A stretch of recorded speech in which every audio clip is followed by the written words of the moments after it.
Hi friends, ഇന്ന് ഈ video ഞാൻ സംസാരിക്കാൻ പോകുന്ന ഹൈപ്പർ തൈറോയിഡിസത്തിനെ പറ്റിയാണ്. തൈറോയ്ഡ് ഹോർമോൺ ഡിസോർഡർ, അതായത് തൈറോയ്ഡ് ഹോർമോൺ എക്സസ് ആയിട്ട് വരുന്ന കണ്ടീഷനെ പറ്റിയാണ്. ഞാൻ doctor Thomas Joseph, consultant physician and diabetologist, Carmel medical centre, Pala. പലപ്പോഴും നമ്മൾ ആൾക്കാർ ഒപ്പിയിൽ നിന്ന് മരുന്ന് മേടിക്കുന്നത് ഹൈപ്പർ തൈറോയിഡിസം, തൈറോയ്ഡ് ഹോർമോണിൻ്റെ കുറവ് കാണില്ല. അപ്പം ചില കേസുകളിൽ തൈറോയ്ഡ് ഹോർമോൺ എക്സസ് ആയിട്ട് വരും. ചിലർ ഈ തൈറോയ്ഡ് ഹോർമോൺ തന്നെ തൈറോണോം അല്ലെങ്കിൽ ഇങ്ങനെയുള്ള ഹോർമോൺ റീപ്ലേസ്മെൻറ്റ് കൂടുതലായിട്ട് കഴിച്ച് ഓവറായി പോകുന്നവരുണ്ട്. അത് പ്രസൻറ്റ് ചെയ്യുന്ന കൂടുതലായിട്ട് സിംറ്റംസ് എന്ന് വെച്ച് കഴിഞ്ഞാൽ ടെൻഷനായിട്ട് വരാം, ആൻസൈറ്റി ആയിട്ട് വരാം, പിന്നെ നെഞ്ചിരിപ്പ്, പാൽപിറ്റേഷൻ, അമിത സ്വെറ്റിങ്, പിന്നെ വെയിറ്റ് ലോസ്. ഇതൊക്കെയാണ് കോമൺ കണ്ടീഷൻ. പിന്നെ മെൻസ്ട്രൽ റെഗുലാരിറ്റീസ് ഉണ്ട്. ഇപ്പം പലപ്പോഴും അവർ നന്നായിട്ട് ഭക്ഷണം വിശപ്പ് കാണും, പക്ഷേ ഭയങ്കര വെയിറ്റ് ലോസ് ആയിരിക്കും. കാരണം ബോഡിയുടെ മെറ്റബോളിക് ആക്ടിവിറ്റി കൂടുതലായിരിക്കും തൈറോയ്ഡ് ഹോർമോൺ എക്സസ് കാരണം. അപ്പോൾ ഹൈപ്പർ തൈറോയിഡിസം നമ്മൾ കണ്ടുപിടിക്കുന്നത് പലപ്പോഴും നമ്മൾ തൈറോയ്ഡ് ഹോർമോൺ നോക്കി തന്നെയാണ്. TSH അല്ലെങ്കിൽ T3, T4, T4 ഒക്കെ നോക്കിയാണ്. അത് നോക്കുമ്പോൾ നമുക്കറിയാം തൈറോയ്ഡ് ഹോർമോൺ എക്സസ് ആണെങ്കിൽ നമ്മൾ ആൻറ്റി തൈറോയ്ഡ് ഡ്രഗ്സ് കൊടുക്കും. മെതിമസോൾ, കാർമിയസോൾ, പ്രൊപ്പത്തൈറോയിഡ്സ് എന്ന് പറയും ഉണ്ടാകും ഗുളികൾ. അപ്പം കാർമിയസോളൊക്കെ 5 മില്ലിഗ്രാം 10 മില്ലിഗ്രാം ഉണ്ട്.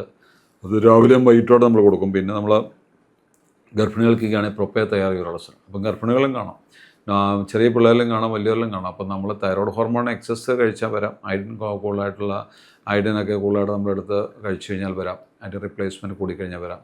പിന്നെയുള്ളതെന്ന് വെച്ച് കഴിഞ്ഞാൽ ചില പ്രത്യേക സാഹചര്യങ്ങൾ, അതായത് ഗ്രേവ്സ് ഡിസീസ്, ഓട്ടോഇമ്യൂൺ കണ്ടീഷൻസ് വരാം. പിന്നെയുള്ള ടോക്സിക് നോഡ്യൂള്, ചില തൈറോയ്ഡ് നോർമൽ ഗ്രന്ഥിയിലിരുന്ന് ചില ഭാഗത്ത് ബിനൈൻ നോഡ്യൂൾസ് ഉണ്ടായിട്ട് അത് എക്സസ് ആയിട്ട് ഹോർമോൺ ഉണ്ടാക്കും. ഇതെല്ലാമാണ് നമുക്ക് അതിനുള്ള ഇറ്റിയോളജി, അതിനുള്ള കാരണങ്ങൾ. അപ്പം പലപ്പോഴും നമ്മൾ പേഷ്യൻ്റ് വരുമ്പോൾ നമുക്ക് വെയിറ്റ് ലോസ്, നെഞ്ചിരിപ്പ്, ഭയങ്കര സ്വെറ്റിങ്, അങ്ങനെയുള്ള പ്രശ്നങ്ങളായിട്ട് വരുമ്പോൾ ആൻസൈറ്റിയൊക്കെ കൂടി വരുമ്പോൾ നമ്മൾ തൈറോയ്ഡാണ് നോക്കേണ്ടത്. അപ്പോൾ തൈറോയ്ഡ് നോക്കുമ്പോൾ TSH, T3, T4 ഒക്കെ നോക്കുമ്പോൾ ഇത് കൂടുതലായിട്ട് കാണുന്നു, ആൻറ്റി തൈറോയ്ഡ് ഡ്രഗ്സ് കൊടുക്കുന്നു. പക്ഷേ പലപ്പോഴും നമ്മൾ നിർത്തിക്കഴിഞ്ഞാലും ചില ഈ ഓട്ടോഇമ്യൂൺ കണ്ടീഷൻ, ഗ്രേവ്സ് ഡിസീസിലൊക്കെ ആണെങ്കിൽ നമ്മളത് വീണ്ടും തിരിച്ചു വരാൻ ചാൻസ് ഉണ്ട്. അപ്പം നമ്മൾ ഡോസ് അഡ്ജസ്റ്റ് ചെയ്യാം. ഇനിഷ്യലി നമ്മൾ രാവിലെ 10 മില്ലിഗ്രാം രാവിലെ വൈകിട്ടും ഭക്ഷണം കഴിഞ്ഞിട്ട് കൊടുക്കും. പിന്നെ അത് കുറയ്ക്കും.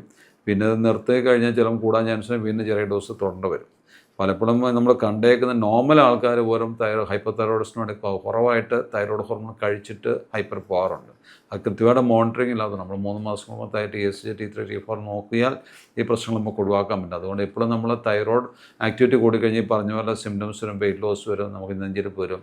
അപ്പം നമ്മൾ വിചാരിക്കും നമുക്ക് അറ്റാക്കാണോ അല്ലെങ്കിൽ വേറെ എന്തെങ്കിലും പ്രശ്നങ്ങളാണോ അല്ലെങ്കിൽ ഷുഗർ പിടിച്ചോ, കാരണം വേർക്കൊന്നും നമുക്ക് അറിയാൻ പറ്റില്ല. അപ്പം thyroid hormone normal metabolic hormone normal body ആക്ടിവിറ്റീസിന് വേണം എല്ലാ സിസ്റ്റം ഫങ്ഷൻ ചെയ്യാൻ. ഹാർട്ട്, ഇങ്ങനെയുള്ള അല്ലെങ്കിൽ കിഡ്നി, അല്ലെങ്കിൽ ബ്രെയിന്, ലങ്സ്, ഇങ്ങനെയുള്ള പ്രധാന അവയവങ്ങളൊക്കെ ഫങ്ഷൻ ചെയ്യാൻ തൈറോയ്ഡ് ഹോർമോൺ ആവശ്യമുണ്ട്. പക്ഷേ മെറ്റബോളിക് ഹോർമോൺ ആയിരുന്നു. പക്ഷേ എക്സസ് ആയി കഴിഞ്ഞാൽ അതും സൈഡ് എഫക്ട്സ് ഉണ്ട്. അതുകൊണ്ട് നമ്മൾ റൂട്ടീൻ ചെക്കപ്പിൻ്റെ ഭാഗമായിട്ട് TSH, ഫ്രീ T4, T3 ഒക്കെ നോക്കുക. അതിനകത്ത് കൂടുതലായിട്ട് T3, T4 ഉണ്ടെങ്കിൽ ആൻറ്റി തൈറോയ്ഡ് ഡ്രഗ്സ് കഴിച്ച് അത് കൺട്രോൾ ചെയ്യാൻ നമ്മൾ ശ്രമിക്കണം. Thank you.